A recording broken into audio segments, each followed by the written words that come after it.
Assalamualaikum warahmatullahi wabarakatuh.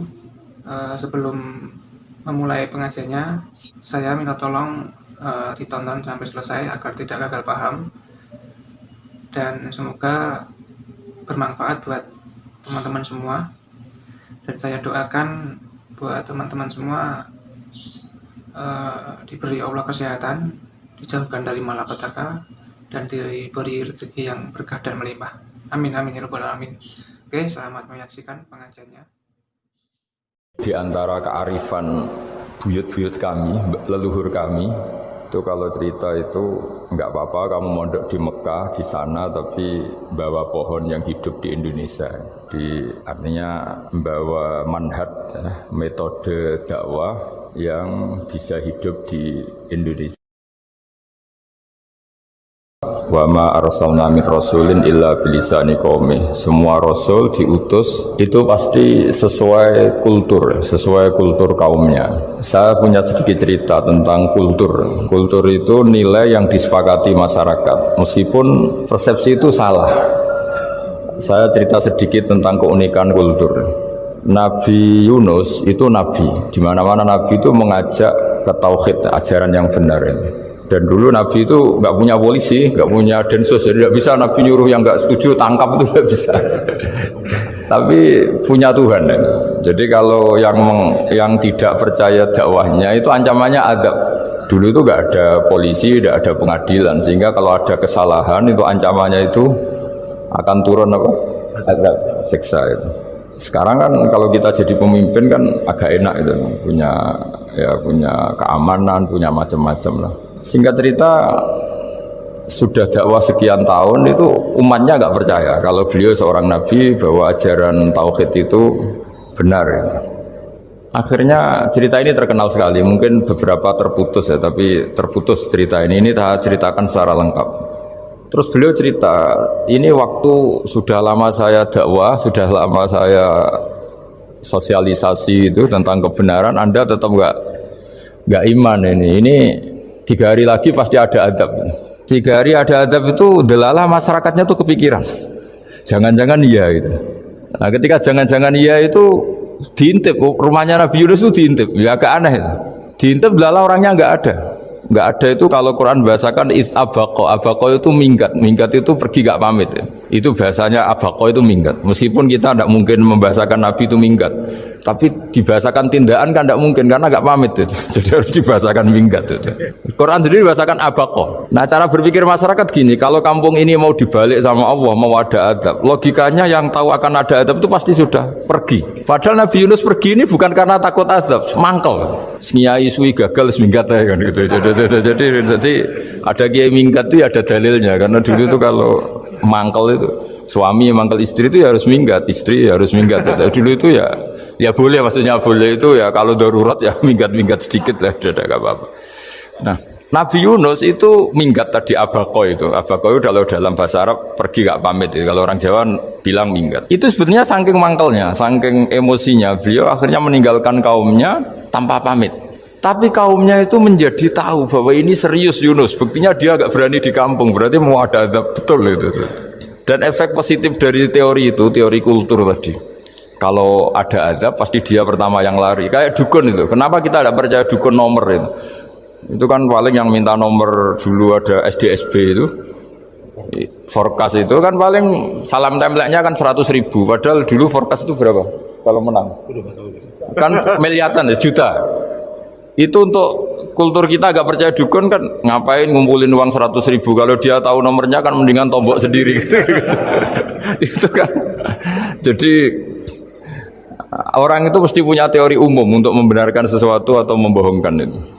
Akhirnya umatnya Nabi Yunus itu iman. Iman itu artinya percaya kalau ini tidak main-main. Buktinya Nabi Yunus gak berani di situ. Akhirnya mereka tobat. Saat itu juga mereka wiridan di lapangan, terus semua kesalahannya diselesaikan. Sampai ada rumah yang sudah dibangun permanen karena di tanah tetangga, dirobohkan saat itu juga. Bahkan ada batu yang dulu nyuri, 1-2 batu yang dulu hasil nyuri, saat itu juga dirobohkan, dikembalikan sama yang punya. Hari itu semua kedoliman diselesaikan. Ini penting saya utarakan, jadi tobat itu tidak hanya istighfar. Kalau istighfar ribet, tobatnya orang punya utang terus istighfar gitu kan ribet. Kan ribet itu. Ada punya utang terus minta maaf itu kan ribet itu kan harus diselesaikan itu. Tobat diterima sama Allah. Batas akhir finish dari harusnya ada adab misalnya Senin, Selasa, Rebo, harusnya Rebo itu sudah kena adab. Ternyata Rebo itu tidak kena adab. Nabi Yunus sebetulnya juga penasaran kampungnya itu kena adab tidak. Dilihat dari jauh ternyata tidak. Tambah kecewa dia. Gitu. Wah ini saya kalau pulang mesti dibunuh karena saya dianggap pembohong. Di masyarakat situ ada aturan siapa yang bohong dibunuh. Padahal Nabi Yunus ngumumkan nanti Rebo ada azab. Kira-kira gitu loh. Ternyata Rebo itu tidak ada azab. Makanya dia sudah di batas kampung kembali lagi. Kembali minggat lagi. Karena nanti pulang pasti dibunuh karena dia dianggap bohong. Ya akhirnya masyhur itu. Terus dia ikut nelayan sekenanya. Yang penting lari dari kampung. Ikut nelayan sekenanya. Zaman itu, ini saya ulang lagi zaman itu. Nanti ini efeknya nanti ke tauhid. Zaman itu para nelayan itu kayak sepakat. Kalau ada kapal atau perahu kok mau tenggelam, itu pasti ada yang minggat. Artinya minggat itu pergi tidak terhormat itu. Terus fasahama fakana minal mudkhadin. Nah, dulu itu orang sudah punya peradaban. Ini cerita kultur, sudah punya peradaban. Punya peradaban. Ya sekarang gini, kalau nyemplungkan salah satu kan tidak adil diundi. Ternyata yang keluar dia Nabi Yunus. Terus mereka tahu ini orang nggak pantas dikorbankan karena Nabi di mana-mana itu ganteng. Memang Allah itu punya sunat unik. Nabi itu harus paling ganteng di kampungnya. Nasabnya juga harus paling baik. Kabar-kabarnya juga istrinya harus paling cantik. Itu memang aturannya gitu. Nggak tahu saya. Dulu saya juga janggal. Kenapa Nabi aturannya harus gitu? Tak angen-angen di pemimpin elek isin itu. Maksudnya misalnya pemimpin dia pesek keriting itu kan piye gitu rasanya itu. Jadi Nabi itu pasti itu paling ganteng di kampungnya, terus dari nasab ya terbaik. Terus rata-rata istrinya itu ya selain solihah itu ya paling cantik. Karena ya dibully kan, sawar tidak jadi nabi, bujune elek kan ya ribet kalau misalnya ada yang bully gitu kan juga ribet. Singkat cerita terus dia akhirnya ditenggelamkan, dibuang karena beliau seorang nabi, faltaqamahul khut, beliau ditelan ya. Iltiqam itu tidak digigit, ditelan ya. Karena ditelan beliau tidak ngalami dikunyah, ditelan. Iltiqam itu ditelan. Karena beliau seorang nabi di dalam batnil khut itu di perut itu dia wiridan dan barokahnya wiridan itu perut ikan ini menjadi masjid. Dia nyaman di situ nyaman karena terus ngalami karomah lah. Andikan wali itu ngalamin karomah. Nah kesimpulan dari cerita ini itu apa? Masyarakat itu akan selalu dengan kulturnya sendiri. Para nabi juga punya kultur sendiri. Dan Allah yang ngelola itu semua. Saya ulang lagi, Allah yang ngelola itu semua. Makanya terus dua kultur ini, kalau Allah menghendaki itu gampang sekali. Akhirnya yang terjadi apa? Nabi Yunus jadi kasih sanksi Allah karena pergi tidak pamit. Masyarakatnya justru enggak karena tobat. Dan tobatnya masyarakatnya ini karena kekeliruan Nabi Yunus. Keliru dengan makna bukan dosa. Andai kan Nabi Yunus saat itu kok di rumah ingin menyaksikan azab, itu masyarakat mesti tidak percaya kan ada azab. Mau ada azab kok dia di rumah gitu. Jadi unik, Allah cara ngelola masyarakat itu unik. Nah, dari keunikan cara Allah ini kemudian lahirlah ilmu yang bernama ilmu tauhid, ilmu tawakal, ilmu pasrah nang pangeran gitu. Karena kemarin pas Pak Yusuf sama Bu Sulis sowan saya itu tak beri cerita. Agama itu milik Allah. Sehingga teori yang dikatakan manusia itu ya teori saja, tetap semua itu di tangan Allah. Ya saya saat itu cerita, misalnya saya ditanya, ini besi, materi besi dengan kaca itu kuat mana? Mesti kita menjawab kuat besi. Gitu. Tapi saya yang mengendalikan besi dan kaca. Ternyata saya punya merencanakan menghasilkan besi, menetapkan kaca ini tak simpan, akhirnya puluhan tahun. Yang ini saya rencanakan saya hancurkan itu. Andai kan si yang menjawab tadi tahu rencana saya, mesti kuat bilang kuat kaca. Gitu. Makanya contoh paling gampang tadi, dinosaurus itu hewan paling kuat malah musnah itu. Pitik yang nggak kuat sampai sekarang. Karena Allah bikin dinosaurus itu punya rencana dihancurkan itu. Sementara ayam enggak lah, gue rame-rame dunia gitu. Sehingga ya sudah. Nah, agama itu seperti itu. Agama itu sesuai rencana Tuhan. Sehingga ini cerita Nabi. Sehingga Nabi itu kadang nggak tahu bedanya antara sesuatu yang punya data, punya perangkat-perangkat untuk menuju A misalnya, itu nggak tahu bedanya. Jadi kalau Nabi ditanya misalnya gini, onta itu lahir dari betinanya, dari indukannya bisa, ya bisa. Lahir dari batu, jawabnya ya bisa. Kalau dia seorang Nabi pasti jawab bisa. Kalau Nabi loh ya, bukan direktur mandiri, Nabi, itu pasti jawabnya bisa. Jadi kalau Nabi ditanya, mata air itu keluar dari bumi kedalaman 7 meter, bisa. Keluar dari sini, dari meja, jawabannya ya bisa. Karena Nabi itu saking dekatnya Allah, tahu betul bahwa perangkat di dunia ini tidak bisa mendikte Allah. Semua itu kehendak Allah. Logika yang terbangun Nabi itu sebenarnya gampang ya. Kalau kita teliti itu hanya gampang itu, sesuatu yang benar itu pasti bisa dijelaskan secara gampang. Nah ini ngaji tauhid biar tidak terlalu berteori itu. Karena kalau saya cerita uang pinter jenengan. Dan saya tidak ingin pinter tentang uang. Tak beri contoh. Tidak ini supaya nanti kalau sampean suatu saat meninggal ketemu mungkar nakir itu tahu cara menghadapi. Nanti tak warai tekniknya. Tak warai tekniknya. Bocorannya tadi. Makanya ada cerita agama ini baik sekali. Orang bocorkan ujian nasional itu kriminal, bisa ditangkap parosidi. Tapi agama ini pertanyaan mungkar nakir dibocorkan semua kiai, itu nggak ditangkap sama mungkar nakir. Harusnya kan rugi karena ini pertanyaan, tapi semua kiai kan sudah membocorkan. Nanti pertanyaannya di kuburan itu man rabbuka, Tuhanmu siapa, agamamu apa? Itu kan sudah dibocorkan, tapi itu nggak dianggap kriminal. Sementara kita sekolah SD, sekolah SMP bocorkan soal itu dianggap kriminal. Padahal kalau harusnya boleh. Maksudnya kalau nuruti teori itu harusnya boleh kan.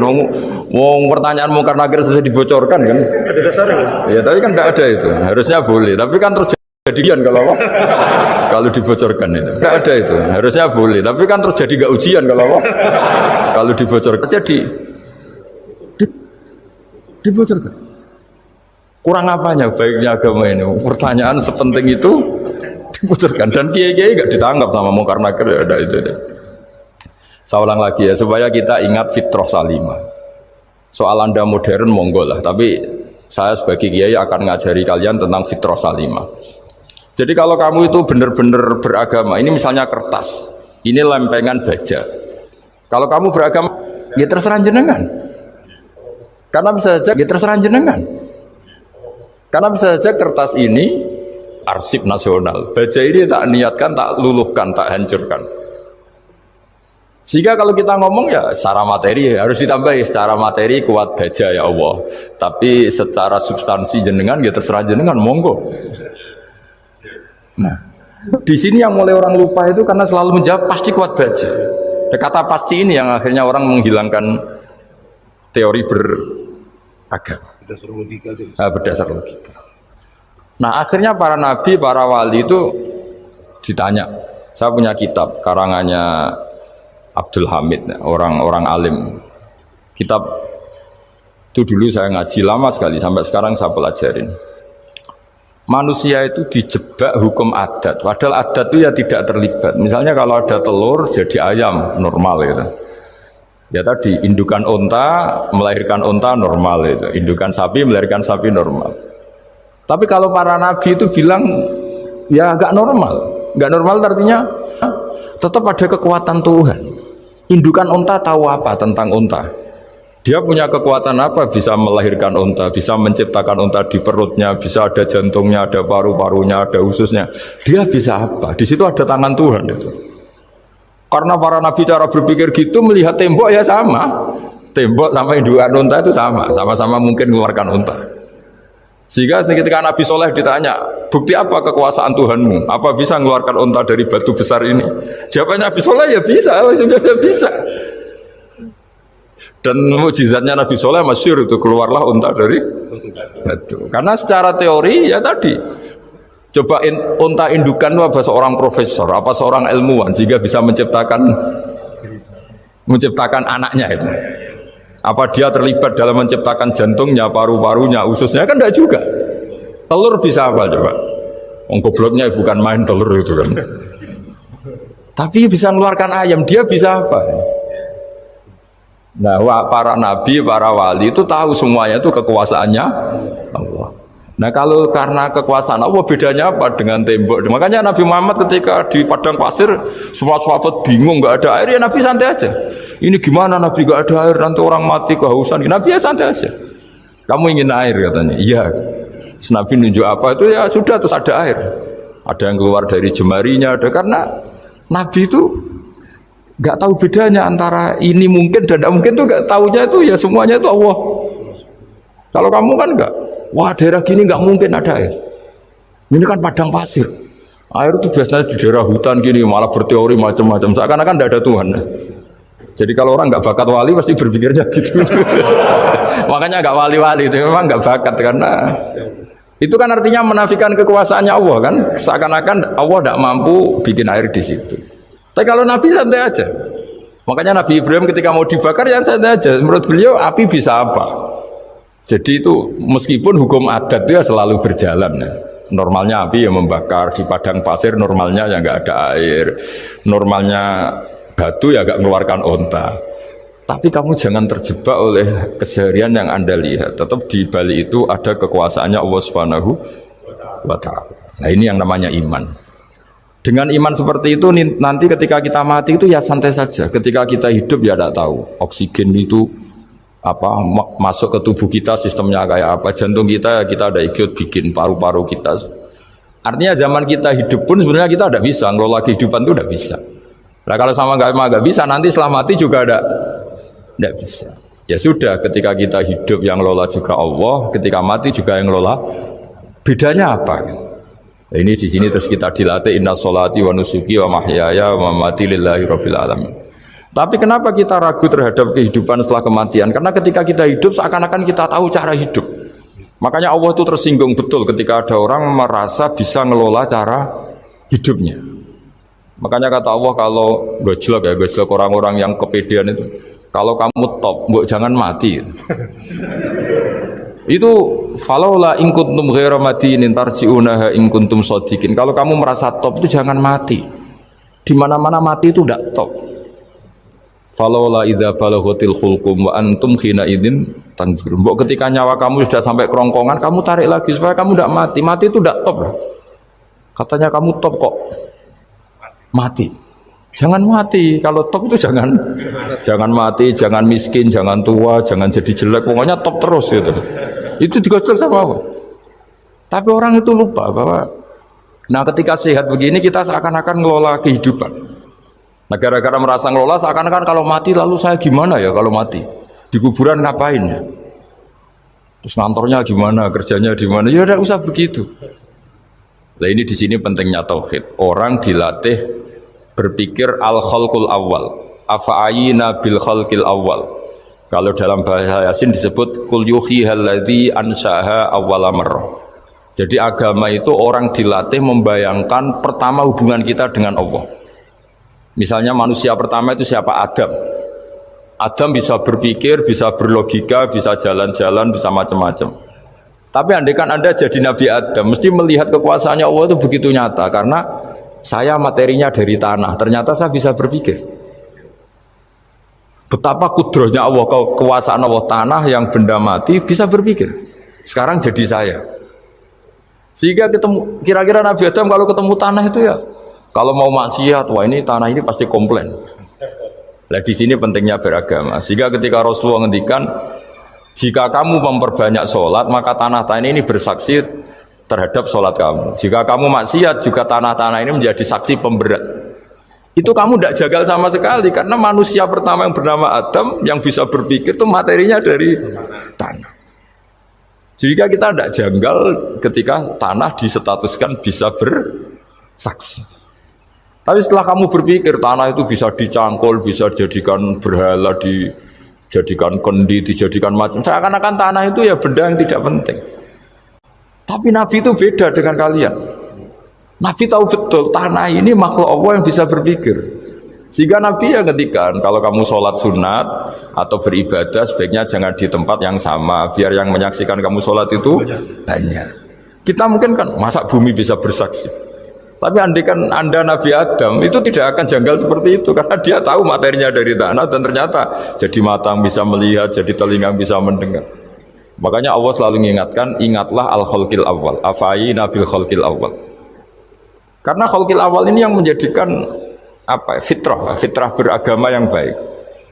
Sehingga ketika orang Yahudi bilang nggak mungkin Nabi Isa itu nggak anak zina, wong ibu kok tanpa bapak, anak kok hanya ada ibu tanpa bapak. Allah cara menjawab, inna masalah Isa intawoy kamatali Adam. Jika kamu protes ada Isa karena tanpa bapak, ya protes dengan Nabi Adam, tanpa ibu tanpa bapak. Nah ini diingatkan al-khalqil awal. Makanya Yasin bilang, kul yuhyihalladzi ansyaha awalamar. Awalamar itu kamu harus berpikir ketika hubungan kamu sendiri dengan Allah zaman sebelum ada semua. Jadi misalnya alam raya ini, bumi sebesar ini, masa suatu saat terus hilang, hancur, nggak berbekas. Ingat saja, bumi ini mulai dulu ya nggak ada. Diadakan oleh kekuatan besar yang super ada, yaitu Allah Subhanahu wa Ta'ala. Nah di sini kenapa faham-faham ateis itu hilang di dunia. Meskipun ada itu karena saking mungkin kurang peradaban. Makanya guru-guru kita mulai zaman Nabi Adam sampai sekarang itu cara berpikir sederhana. Bumi ini kadung ada. Di mana-mana sesuatu yang ada pasti disebabkan yang lebih ada. Kan nggak mungkin bumi yang ada kemudian penciptanya itu udah ada.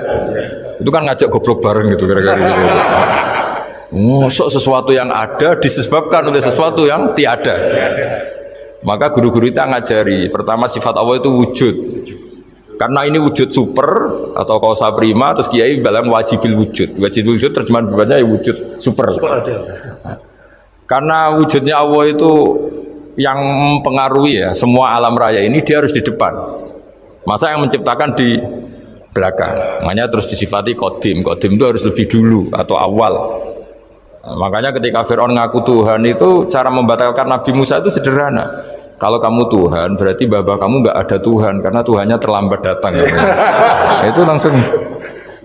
Oh iya ya kalau ya kan berarti babanya dia tanpa Tuhan kan Tuhannya baru kemarin. Aktenya baru diurus. Aktenya baru diurus itu Tuhannya. Makanya Fir'aun itu akhirnya Nabi Musa punya pengaruh besar di kalangan punggawa Fir'aun.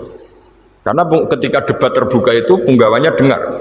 Akhirnya mereka iman sama Nabi Musa. Ini disebut wa qala rajulun mu'minun min ali fir'auna yaktumu imana. Banyak yang diam-diam ini iman karena logika Fir'aun jadi Tuhan itu enggak masuk akal.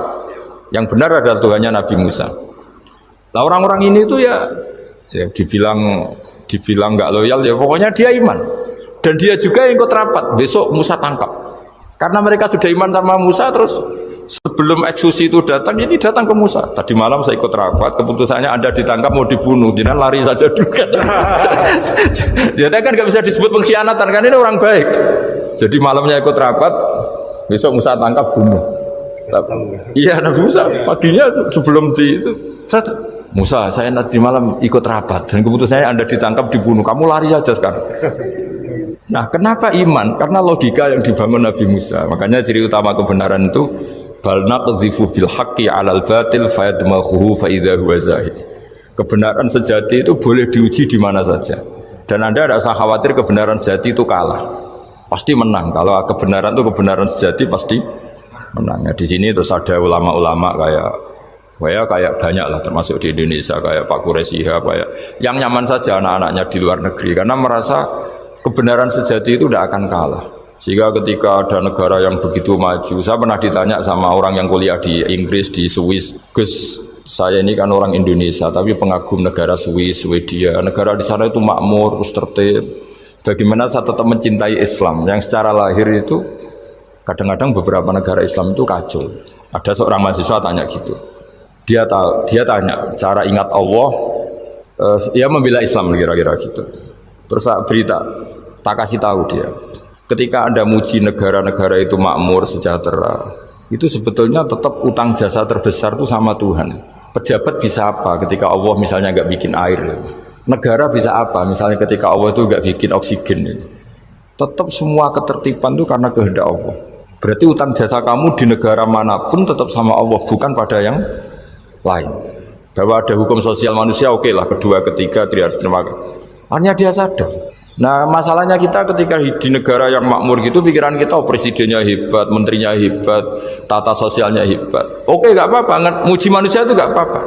Tapi tetap itu semua di bawah muji Allah Subhanahu wa Ta'ala. Ada air begini ciptaan Allah, ada oksigen sehat ciptaannya Allah. Sehingga muji pertama itu kepada apa artinya kehebatan manusia ketika ada gempa besar, ada likuifaksi, ada macam-macam. Nah maksud saya ngaji di sini ingat Allah itu dengan cara seperti itu. Sehingga ketika kita hidup di negara manapun ya utang jasa pertama pikiran kita sama Allah Subhanahu wa Ta'ala. Tapi kalau enggak, kamu terjebak hukum adat tadi. Di mana-mana ayam itu yang mengeluarkan telur, telur mengeluarkan ayam. Enggak bisa bantu batu ini mengeluarkan ayam. Keliru kamu. Ketika ayam mengeluarkan telur, memangnya ayam itu bisa? Apa dia berpikir sekolah dulu gimana ya cara punya telur? Kan ya enggak juga. Tidak bergerak juga. Apa ketika mata kamu bisa melihat terus kamu merencanakan gimana ya mata supaya bisa melihat? Ya tahu-tahu sudah melihat. Nah, di sini disebut afa'ayina bil khalqil awwal ansha'aha awalan marrah wa huwa alladhi yabda'ul khalqa tsumma yu'iduhu wa huwa ahwanu alaih. Allah selalu mengingatkan. Nah, iman yang baik itu iman yang seperti saya utarakan tadi. Kamu ingat kekuasaan Allah ketika belum ada apa-apa. Belum ada apa-apa ya Allah bikin manusia itu dari tanah, bikin ayam ya dari tanah, bikin sapi ya dari tanah. Bahkan semuanya dari ketiadaan. Nah, dengan iman seperti itu, nanti kalau kamu ngaji hadis, Nabi bisa mengeluarkan air dari apa? Dari jemarinya. Terus Nabi Ibrahim dibakar gak apa-apa. Nabi Soleh bisa mengeluarkan unta dari batu besar. Nabi Musa bisa menyibak laut hanya dengan tongkatnya. Itu semuanya kamu tidak jangka. Karena tadi ingat bahwa kekuasaan Allah itu tidak terbatas. Itu cara iman yang benar. Sehingga nanti ketika kita mati juga gitu. Ketika kita hidup ya tidak bisa ngatur jantung kita, paru-paru kita. Pasti sama lah. Setelah kita mati juga tidak bisa ngatur. Yang hanya ngatur Allah Subhanahu wa Ta'ala. Hidup kita dalam kendali Allah, mati kita dalam kendali Allah. Ya sudah, terus kita mati ya nyaman saja. Saking nyamannya itu orang-orang soleh kalau mati itu jarang berdoa. Bukan karena apa-apa. Kalau berdoa itu resikonya kan gini, mustajab enggak ya, dikabulkan enggak gitu. Itu menjadikan setan punya peluang masuk diganggu.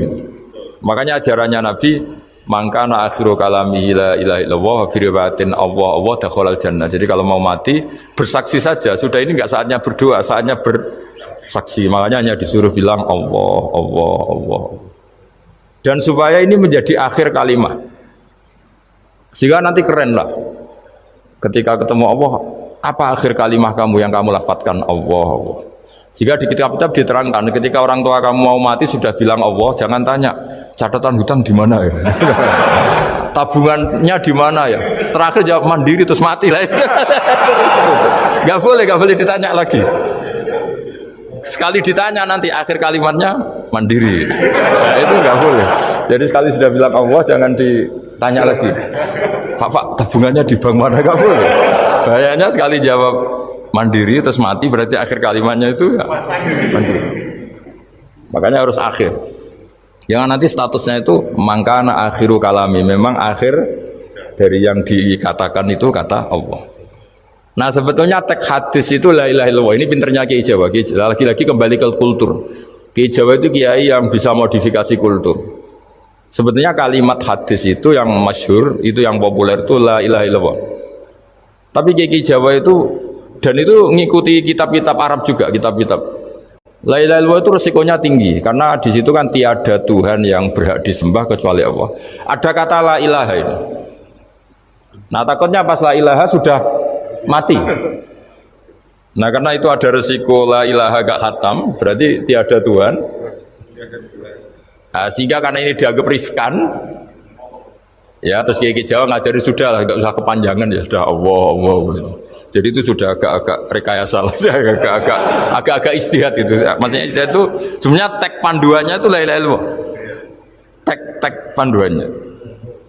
Tapi kiai-kiai itu tentu yang paling tahu tentang kehendak Nabi karena nekuni ilmu itu lama sekali. Kita ngikuti cara-cara ditentukan para kiai. Karena tadi la ilaha illallah itu kan ada kalimat yang tadi ya, tiada Tuhan kan. Nah, kata tiada Tuhan ini yang dianggap riskan kalau nggak khatam. Daripada potensi itu terus kiai-kiai ya agak-agak improvisasi lah, itu memang ya sudahlah Allah. Nah, supaya itu menjadi akhir kalimat, ya saya ulang lagi, menjadi apa? Akhir kalimat. Setelah itu kata kitab-kitab jangan tanya hal lain. Ya, sekali ditanya nanti dia akan melafatkan hal lain itu. Ya tadi misalnya tabungannya di mana gitu. Misalnya sini. Nah, yang ribut kalau wong kuno itu neng laci, neng sorogan. Berarti kalimat terakhirnya ya laci sorogan itu. Nah, sehingga terus itu pinternya guru-guru kita. Jadi saya ulang lagi ini yang terakhir saya pesen, latihlah iman seperti imannya para ulama, para aulia, syukur-syukur yang dekati imannya para nabi. Itu cara berpikir itu al-khalqul awal. Afa'ayina bil khalqil awal. Qul yuhyihal ladzi ansaha. Nah, yang terakhir saya pernah ditanya, ya agak gojekan, agak guyon, tapi saya ditanya. Saya itu nggak bisa melihat, Gus. Aneh orang Afrika itu. Kan misalnya ada Miss Afrika itu. Di sana itu orang paling cantik. Malah kadang itu ada kriminal gitu, karena orang Afrika merkosa Miss Afrika. Itu kata orang Indonesia, Gus, dikekno aku ora doyan gitu. Itu kan. Itu lah ini kan secara syariat, mungkin lelaki itu punya rasa dengan perempuan itu ya kalau berpakaian serono atau gimana secara teori. Tapi sebetulnya oke itu benar. Tapi sebetulnya ada ansa'aha awala bar. Orang Indonesia itu didesain gak suka orang Afrika. Orang Afrika ya didesain gak suka orang Indonesia. Sehingga orang-orang Afrika kalau melihat orang Indonesia yang paling cantik mungkin ya iskal. Wong cempeh kayak gampang gitu kok cantik. Mungkin perasaannya cowok-cowok Afrika ya gitu. Itu cantiknya di mana? Orang Indonesia kebalik kan? Kalau cowok-cowok Indonesia ngelihat Miss Afrika itu cantiknya itu nangdi gitu. Kok sampai ada pemerkosaan tuh apa itu? Nah itu menunjukkan Allah yang Maha Kuasa. Allah itu mendesain gennya orang sana. Beda dengan kita. Ya itu bukti bahwa Allah itu nggak bisa. Ya sudah semuanya itu Allah yang mendesain.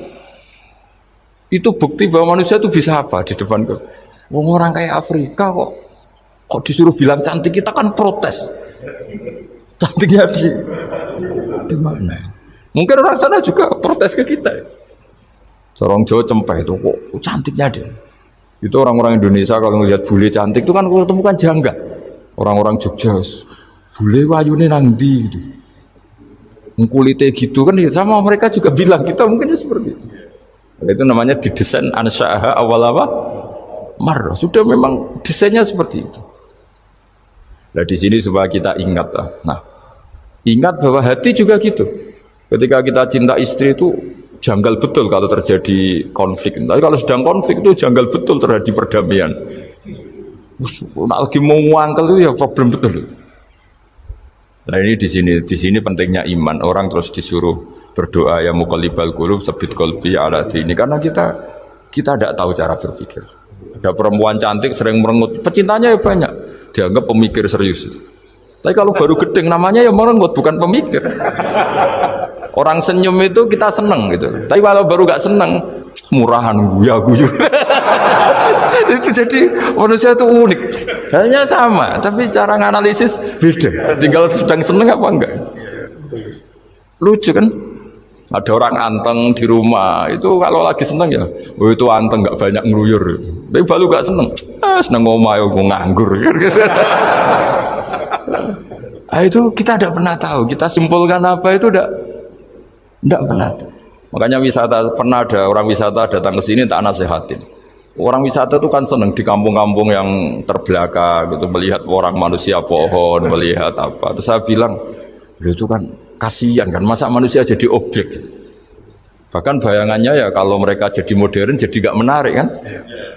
Padahal kita yang orang pendidikan kan inginnya mereka terentas lah dari kultur itu. Ya itu kan gak sambung kan. Yang satu bilang unik, masyarakatnya masih unik. masih naik-naik pohon.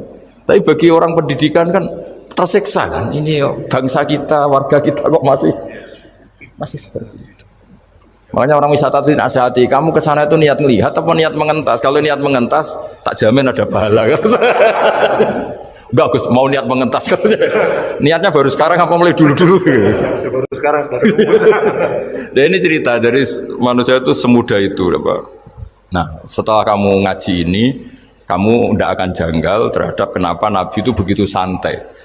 Ketika tadi makanan misalnya satu wadah itu cukup untuk orang 300. Sampai Jabir yang mengundang Nabi kan hanya kambing kecil, cukup orang 6. Ternyata Nabi ngajak orang 300 lebih. Tapi Nabi bilang ya sudah semuanya makan cukup. Kata-kata Nabi kan zaman dulu belum ada beras, belum ada Allah itu bisa kok mengenyangkan malaikat tanpa makan gitu. Susahnya apa mengenyangkan manusianya dengan nasi sedikit itu ya Nabi ya santai aja, semuanya kenyang santai. Ya ini itu iman-iman yang sudah benar-benar awal amarah sudah. Allah tidak harus terdikte oleh nasi. Kalau nasi sedikit harus cukup orang sedikit. Kalau banyak harus orang banyak. Allah tidak perlu kena aturan itu semua. Tidak perlu. Saya ini Tuhan kata kok kamu atur itu gimana? Tidak bisa. Saya Pak Bawa karena hanya ngaji ini insya Allah Anda setelah baca mukjizat keramat itu tidak. Beda itu ada dua. Beda karena bodoh. Nah, itu memang harus kita tinggalkan. Yang beda karena bodoh. Ada beda karena rumus ilmu. Itu harus kita hormati. Saya punya sekian bukti beda ya kalau karena bodoh tentu kita tinggalkan. Tapi kalau karena rumus ilmu yang beda, misalnya gini, saya kiai yang lama di kota, saya akan lama kerja di Jogja. Mungkin perasaannya orang kota itu kalau ketemu tetangga, misalnya saya kiai, udahlah kalau ketemu tetangga itu nggak usah tanya. Ya kalau ketemu biasa aja, nggak usah tanya, nggak usah ramah, biasa aja. Itu mungkin bagus nasihat itu di kota, karena kalau di kota itu ketemu tongkota kok badi tempundi mau kemana itu ganggu privasi. Jika bagian dari kebaikan baik sama tetangga ya jangan tanya karena itu ganggu apa? Privasi. Tapi kalau di kampung dianggap sombong kan nggak tanya. Nah hal-hal seperti ini itu perbedaan karena ilmu. Memang di kota kulturnya seperti itu, di kampung seperti ini. Nah itu bukan perbedaan karena kondisi muqtadul hal. Memang kondisinya berbeda. Ya kondisinya apa? Berbeda. Misalnya saya sebagai kiai kan bayangkan kiai itu suka lah ngaji ibadah. Terus kamu karena orang kota sukanya pizza terus Gus sini Gus ayo naik makan pizza bareng kan saya malah terganggu. Kamu niatnya hormat tapi ganggu karena nah sehingga dulu sahabat ini cerita sahabat ada sahabat yang ditanya tabiin itu generasi setelah sahabat sifli wajah Rasulillah tolong jelaskan ke kami wajah Rasulillah Shallallahu Alaihi Wasallam. Ini sahabatnya nangis. Oh maaf sekali, saya tuh gak pernah melihat wajahnya Nabi meskipun saya berpuluh-puluh tahun jadi sahabat. Juga gak pernah sowan Nabi. Saya sering jamaah sama beliau. Ditanya kenapa? Saya itu sungkan. Beliau terlalu wibawa. Jadi bentuk penghormatan sahabat ini kepada Nabi justru gak berani melihat wajahnya.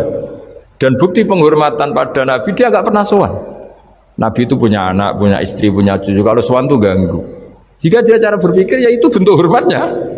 Ya itu ya sah saja dia cara berpikir ditakdir begitu. Tapi ada beberapa sahabat yang justru saking cintanya sering melihat wajah Nabi, sering sowan Nabi. Itu haknya dia cara berpikir begitu. Nah kira-kira seperti itu. Jadi perbedaan itu ada dua. Ada yang karena bodoh, itu tidak kita ikuti. Tapi ada perbedaan karena pengetahuan. Ya kalau karena pengetahuan harus kita ikuti karena memang itu ya itu kan urusan sudut pandang. Dulu ketika Mekah dikuasai Sayyidina Umar setelah Fathu Mekah dan Umar sudah kuat betul. Itu banyak sahabat yang dulunya orang Mekah. Itu sama Umar disuratin, cobalah kembali ke Mekah. Di Mekah itu kamu sholat di Masjid Haram sebagaimana 1000 sholat. Sekarang Mekah aman milik kamu, silahkan kembali ke Mekah. Tapi jawabnya sahabat itu nggak mau. Paling di Mekah hanya dapat pahala 1000 sholat. Tapi kalau mengislamkan orang di daerah-daerah pedalaman itu dakbul ambiya. Ciri khas Nabi itu yang membenarkan orang itu, bukan di satu tempat. Terus sampai nambahi surat ini wa'lam annal ardo lam tuqaddis ahad dan bumi itu tidak bisa loh mensucikan orang. Abu Lahab itu orang Mekah, Abu Jahal orang Mekah, tapi tetap begitu. Akhirnya jenis ini berpikir ya sudah lah, gak di Mekah gak apa-apa. Andai kan Mekah itu bisa mensucikan orang, gak ada Abu Jahal, gak ada Abu Lahab.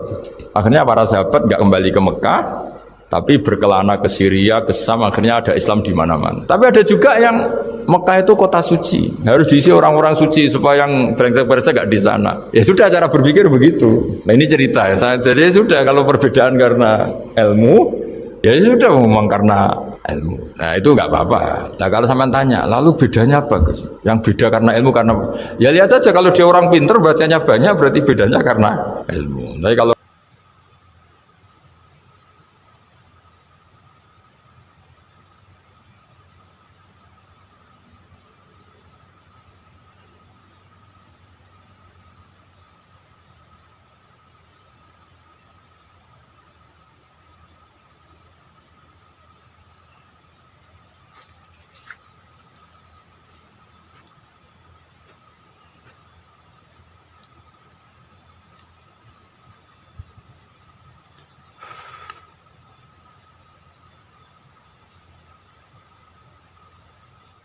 Oke, terima kasih sudah menonton pengajian kali ini.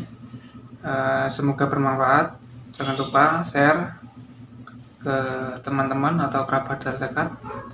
Dan sampai jumpa di video selanjutnya. Assalamualaikum warahmatullahi wabarakatuh.